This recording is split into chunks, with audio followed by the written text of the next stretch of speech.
Hello friends, इस video में हम लोग जानेंगे व्हाट इज सीएसएस। सीएसएस क्या होती है और क्यों हमें उसकी ज़रूरत है। उसके बाद फिर हम लोग जानेंगे किस तरीके से हम लोग सीएसएस को एचटीएमएल के साथ लिंक कर सकते हैं। लिंक करने के तीन तरीके होते हैं, एक होता है इनलाइन, एक होता है इंटरनल, एक होता है एक्सटर्नल। उसके बाद फिर हम लोग जानेंगे सिलेक्टर्स क्या होते हैं और वो कितने तरह की होते हैं। इन सारी चीज़ों के बारे में हम लोग जानेंगे इस वीडियो में। चलिए शुरू करते हैं। अब हम लोग समझते हैं HTML और CSS में अंतर क्या होता है। HTML जो होती है उसे कहते हैं building block of website. HTML जो है वो वेबसाइट को कंटेंट प्रोवाइड कर रही होती है, जबकि CSS जो है उसी कंटेंट को डिजाइन कर रही होती है। जैसे इस कार के एनालॉजी से हम लोग समझने की कोशिश करते हैं। इस कार में जो मेटल बॉडी है, इसके अंदर जो सीट लगाई गई है, उसके बाद फिर इसके अंदर जो व्हील है, ये सारे जो हैं वो HTML को रिप्रेजेंट कर रहे होते हैं। लेकिन जैसे ही इसके ऊपर हम लोग जब पेंट लगा देंगे या स्टिकर लगा देंगे, तब ये CSS को रिप्रेजेंट कर रही होती है कि इसके अंदर हम लोग कार के अंदर हम लोग ने डिजाइन ऐड कर लिया, उसको स्टाइल कर दिया, ये CSS को रिप्रेजेंट करती है। Earlier there is no CSS, only HTML used for designing website। Basic level की डिजाइनिंग की जाती थी HTML की मदद से ही। जैसे यहाँ पर अगर देखें, यहाँ पर जो है सेंटर एलिमेंट का इस्तेमाल किया जाता था सेंटर करने के लिए। किसी भी टेक्स्ट को सेंटर करने के लिए हमें उसे सेंटर टैग से हमें उसे रैप करना पड़ता था। उसके बाद फिर अगर यहाँ पे देखें तो बिग एलिमेंट का इस्तेमाल किया जाता था किसी भी टेक्स्ट को बड़ा दिखाने के लिए, फॉन्ट साइज को बड़ा करने के लिए। उसके बाद एक फॉन्ट एलिमेंट आया। उस फॉन्ट एलिमेंट के अंदर हम लोग जो है उस फॉन्ट जो टेक्स्ट है उसको हम लोग थोड़ी बहुत डिजाइनिंग कर सकते हैं। जैसे उसको हम लोग अगर जो है कलर हम लोग ऐड कर सकते हैं, जैसे यहाँ पे कलर रेड है, या साइज हम लोग दे सकते हैं, उसको बड़ा छोटा कर सकते हैं। तो ये सारी जो बेसिक लेवल की डिजाइनिंग जो है वो HTML की मदद से ही की जाती थी। यहाँ पर अगर देखें तो ये जो HTML टैग है ये है, उसके बाद ये है, ये लाल में है। लाल इसलिए है क्योंकि ये डेप्रिकेट हो चुकी है, डेप्रिकेटेड। आजकल ये इस्तेमाल नहीं होती है। क्यों? क्योंकि अगर जो है it becomes more clustered as more styling added. क्योंकि ये तो भी बिल्कुल बेसिक लेवल की डिजाइनिंग है, इसलिए हमें जो है काफी छोटी दिख रही है। लेकिन जैसे जैसे हम लोग और कंटेंट ऐड करेंगे, इमेज ऐड करेंगे, टेक्स्ट ऐड करेंगे, तो इस लेवल की डिजाइनिंग करना कि हर मतलब कि हर किसी टेक्स्ट को सेंटर करना, फिर उसको सेंटर एलिमेंट के अंदर डालना, फिर उसको फॉन्ट ऐड करना, फॉन्ट एलिमेंट का इस्तेमाल करके उसको फिर डिजाइनिंग करना, it becomes hard to differentiate content from styling. ये जो है पता ही नहीं चलेगा कि कंटेंट क्या है, स्टाइलिंग क्या है, दोनों चीजें मर्ज हो जाएंगी। तो कोड काफी लंबा हो जाएगा, कोड काफी जो है क्लस्टर्ड हो जाएगा। तो इसलिए जो है ये सारी जो है सारी टैग को जो है वो डेप्रिकेट कर दिया गया और इसकी जगह जो है CSS ने ले लिया, और CSS की मदद से हम लोग डिजाइनिंग कर रहे होते हैं। अब हम लोग समझते हैं CSS क्या होती है। CSS stand for cascading style sheet, a style sheet language used to describe how HTML element should be rendered on website. इस तरीके से एक HTML का एलिमेंट जो है उसको स्टाइल किया जाएगा वेबसाइट में, वो इस स्टाइल शीट लैंग्वेज CSS की मदद से की जाती है। इसका पहला वर्जन जो है वो 1996 में लॉन्च हुआ था, और करेंटली हम लोग जो है थर्ड वर्जन जो कि CSS3 है वो हम लोग इस्तेमाल कर रहे हैं। अब इस CSS को हम लोग इस्तेमाल क्यों करते हैं, वाई? तो वाई जो है उसका कारण है separation of concern. Separation of concern का मतलब ये हुआ कि हम लोग HTML अब क्या है कि सिर्फ हम लोग इस्तेमाल करते हैं फॉर स्ट्रक्चर एंड मीनिंग के लिए। मीनिंग का मतलब कि सिमेंटिक्स के लिए। तो अब HTML को सिर्फ फोकस किया जाता है कंटेंट के लिए, और CSS को फोकस किया जाता है फॉर डिजाइनिंग के लिए। दोनों को अलग कर दिया गया, सेपरेशन ऑफ कंसर्न। जैसे index.html के अंदर में हम लोग सिर्फ कंटेंट लिख रहे होते हैं। जैसे यहाँ पर हम लोगों ने पैराग्राफ टैग बनाया है, दिस इज द पैराग्राफ। वही हम लोग जो है style.css जो अलग फाइल होगी वहां पर हम लोग उसी पैराग्राफ को कलर ऐड कर रहे होंगे। तो दोनों के क्या बीच में हो गई, सेपरेशन हो गई। तो उसमें क्या होगा, किसी भी डेवलपर को काम करने में ज्यादा आसानी होगी। अब हम लोग समझते हैं कि किस तरीके से हम लोग जो है CSS को HTML के साथ में हम लोग लिंक कर सकते हैं। तो लिंक करने के 3 तरीके हैं, एक है इनलाइन, एक है इंटरनल और एक है एक्सटर्नल। सबसे पहले हम लोग इनलाइन देखते हैं।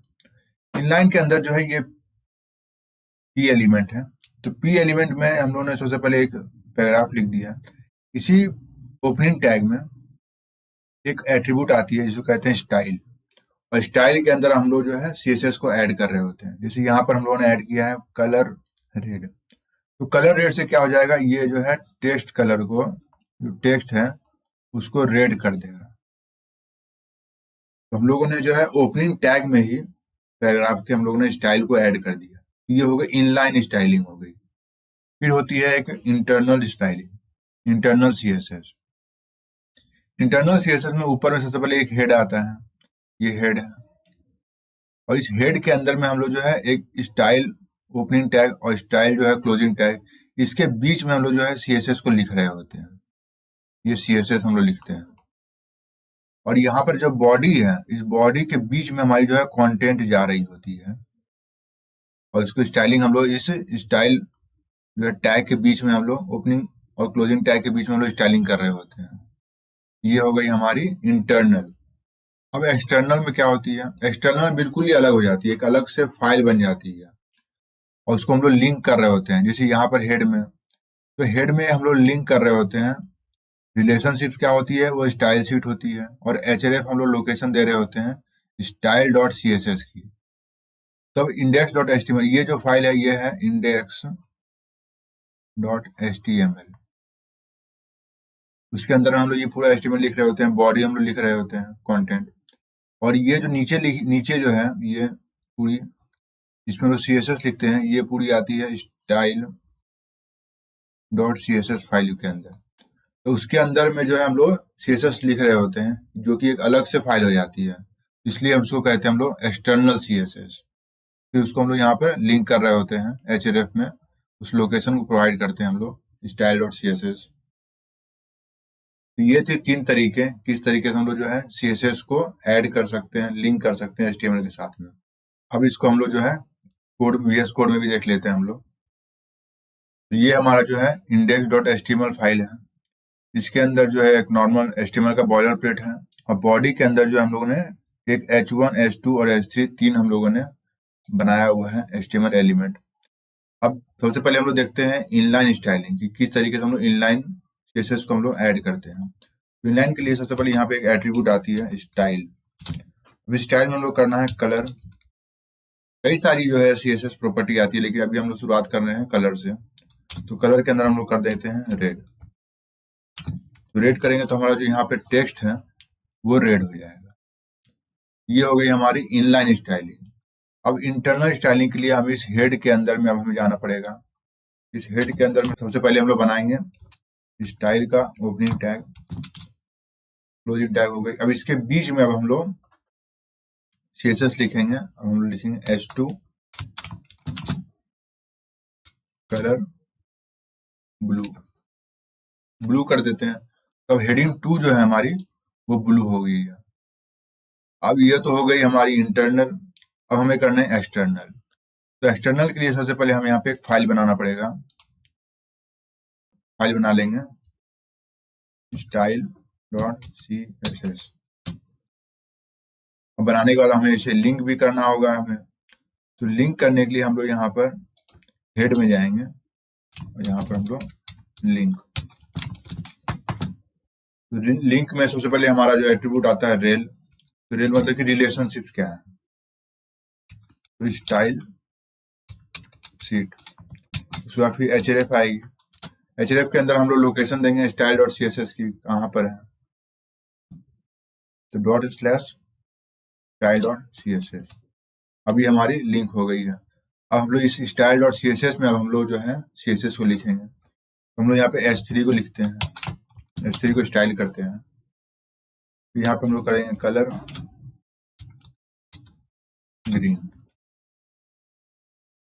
अब जैसे ही हम लोग ने यहाँ पे ग्रीन किया, अब ये हेडिंग 3 जो है ये ग्रीन हो गया। ये हो गई एक्सटर्नल सीएसएस। तो हम लोगों ने यहाँ पर इनलाइन सीएसएस भी देख लिया हम लोगों ने। उसके बाद फिर हम लोगों ने यहाँ पर इंटरनल सीएसएस भी देखा, और फिर इसके बाद फिर हम लोगों ने यहाँ पर एक्सटर्नल CSS भी हम लोगों ने देख लिया। तो तीनों तरीके से जो है हम लोग CSS को इम्प्लीमेंट कर सकते हैं इस HTML के अंदर। लेकिन ज़्यादातर प्रेफर जो की जाती है वो एक्सटर्नल CSS को की जाती है, क्योंकि दोनों चीज़ें अलग हो जाती है। कंटेंट इंडेक्स डॉट HTML के अंदर रह जाती है और स्टाइलिंग जो है वो स्टाइल डॉट CSS के अंदर रह जाती है। इनलाइन स्टाइलिंग को उतनी प्रेफर नहीं की जाती है, क्योंकि जो है दोनों चीज़ों को एक साथ लेके आ जाती है, HTML को और CSS को। तो इससे कारण क्या हो जाएगा, काफ़ी क्लटर हो जाएगी, या फिर जो है कंटेंट को CSS के साथ में डिफ्रेंशिएट कर पाना मुश्किल हो जाएगा, क्योंकि ये तो बिल्कुल सिंपल है कि हम लोगों ने सिर्फ कलर रेड किया, लेकिन इसके अंदर कई सारी और हम लोग जो है स्टाइलिंग ऐड करनी होती है, तो काफ़ी क्लटर हो जाएगी। और हम लोग जो है इंटरनल CSS को भी हम लोग जो है अवॉइड करते हैं, क्योंकि ये भी जो है काफ़ी लंबी हो जाएगी कोड। तो हम लोग जो है एक्सटर्नल CSS को हम लोग प्रेफर करते हैं। अब हम लोग समझते हैं सिंटैक्स ऑफ CSS कि CSS को लिखी कैसे जाती है। तो लिखने की शुरुआत सबसे पहले होती है यहाँ से, यह है सेलेक्टर। सेलेक्टर का मतलब कि हमें किस HTML एलिमेंट को हमको जो है स्टाइल करना है, सबसे पहले हमें चुनना होगा। तो सबसे पहले शुरुआत होगी सेलेक्टर से। जैसे यहाँ पे हम लोगों ने P टैग को, हम लोगों ने P को चुना है। उसके बाद फिर यहाँ पे आएगी ओपनिंग कर्ली ब्रेसेस, और यहाँ पर क्लोज कर्ली ब्रेसेस। और इस ओपनिंग कर्ली ब्रेसेस और क्लोज कर्ली ब्रेसेस के बीच में ही जो है हमारी जो है वो CSS लिखी जाएगी। जैसे यहाँ पर शुरुआत होगी कलर से, तो कलर जो है वो है प्रॉपर्टीज को कहेंगे। तो इस कलर की एक वैल्यू आएगी। अब यहाँ पर सिर्फ कलर ही नहीं इस्तेमाल कर सकते हैं, कलर के अलावा हम लोग जैसे फॉन्ट साइज कर सकते हैं, फॉन्ट वेट कर सकते हैं, तो और भी तमाम तरह की हम लोग जो है प्रॉपर्टी हम लोग इस्तेमाल कर सकते हैं और उसकी वैल्यू देंगे। तो वो इस ओपनिंग कर्ली ब्रेसेस और क्लोज कर्ली ब्रेसेस के बीच में ही आएगी, वो यहीं पर ही आएगी। यहाँ पर हम लोग जो है कितनी भी हम लोग प्रॉपर्टी वैल्यू हम लोग जो है वो ऐड कर सकते हैं। तो ये हमारी जो बन गई एक सिंटैक्स हो गई। यहाँ शुरुआत होगी हमारी जो है सेलेक्टर के साथ में, फिर होगी हमारी ओपनिंग कर्ली ब्रेसेस, फिर यहाँ पर प्रॉपर्टी और उसकी वैल्यू आएगी, फिर वो खत्म होगी क्लोज कर्ली ब्रेसेस के साथ। ये हो गई हमारी पूरी सिंटैक्स। अब सेलेक्टर जो है वो कई सारे तरह के होते हैं। तो सबसे पहले हम लोग शुरुआत करते हैं एलिमेंट सिलेक्टर से कि एलिमेंट सिलेक्टर क्या होते हैं। यहाँ पर जैसे कि हम लोग देख सकते हैं HTML हम लोग कंटेंट हम लोग लिखा हुआ है, H3 है और 3 पैराग्राफ हम लोगों ने लिखे हुए हैं। अब यहाँ पर हम लोग जो है वो इंटरनल CSS का इस्तेमाल कर रहे हैं, इंटरनल CSS, क्योंकि समझाना ज्यादा आसान है इंटरनल में, इसीलिए। तो यहाँ पर हम लोगों ने पैराग्राफ स्टाइल करने के लिए हम लोगों ने यहाँ पे P टैग का इस्तेमाल किया। तो P टैग का इस्तेमाल करने से का मतलब ये होता है कि सारे P टैग सेलेक्ट हो जाएंगे।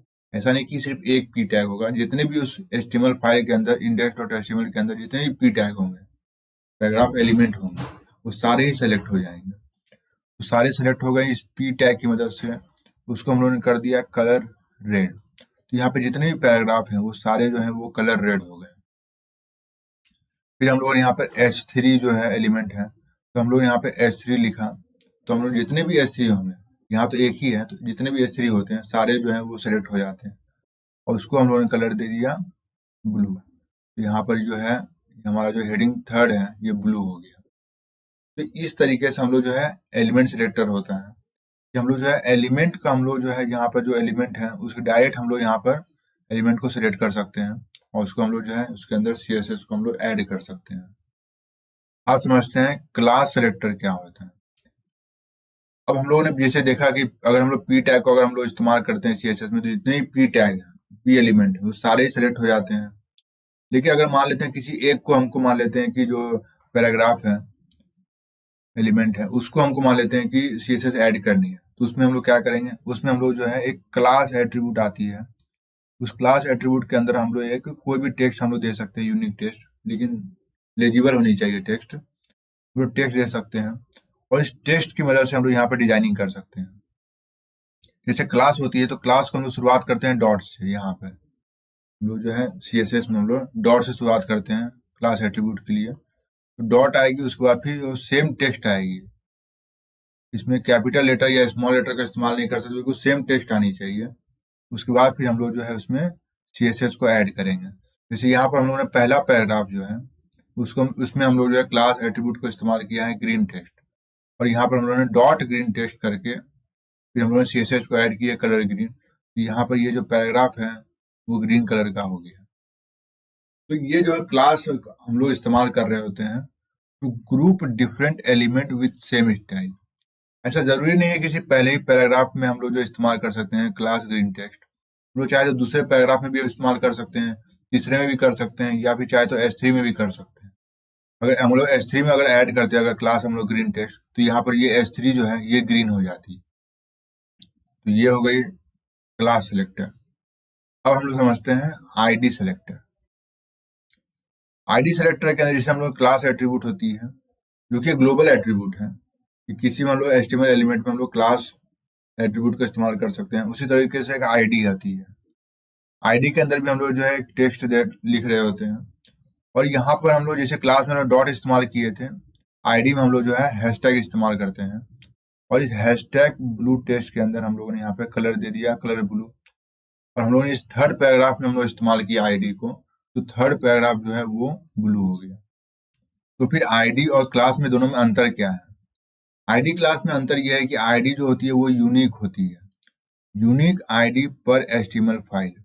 जैसे हम लोगों ने आईडी यहाँ पे इस्तेमाल कर लिया ब्लू टेक्स्ट, तो इस मतलब कि थर्ड पैराग्राफ में, तो सेकंड पैराग्राफ में हम लोग फिर से हम लोग आईडी ब्लू टेक्स्ट हम लोग नहीं कर सकते हैं इस्तेमाल। ये जो होती है एक पर्टिकुलर एलिमेंट के लिए ये यूनिक होती है, और हम लोग ज्यादातर हम लोग जो है आईडी का इस्तेमाल करते भी नहीं है हम लोग CSS के लिए। आईडी का जो होती है काफी एक दूसरा इस्तेमाल जो कि ज्यादा इंपॉर्टेंट होती है, उसमें हम लोग इस्तेमाल हो रही होती है।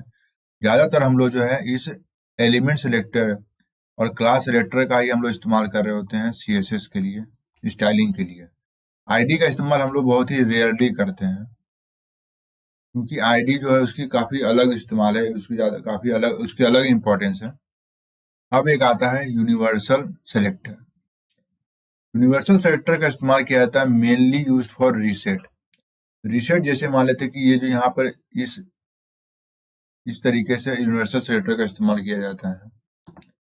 तो यहाँ पर हम लोग कुछ स्टाइलिंग को ऐड नहीं कर रहे होते, हम लोग सिर्फ रीसेट कर रहे होते हैं। जैसे मार्जिन को हम लोगों ने 0 कर दिया, पैडिंग को 0 कर दिया, तो क्या हो गया, ये जो पैराग्राफ जो थी, जो पहले जो उसके अंदर काफी पैडिंग थी, मार्जिन थी, वो बिल्कुल जो है इस बॉर्डर पे जाके बिल्कुल सट गई है।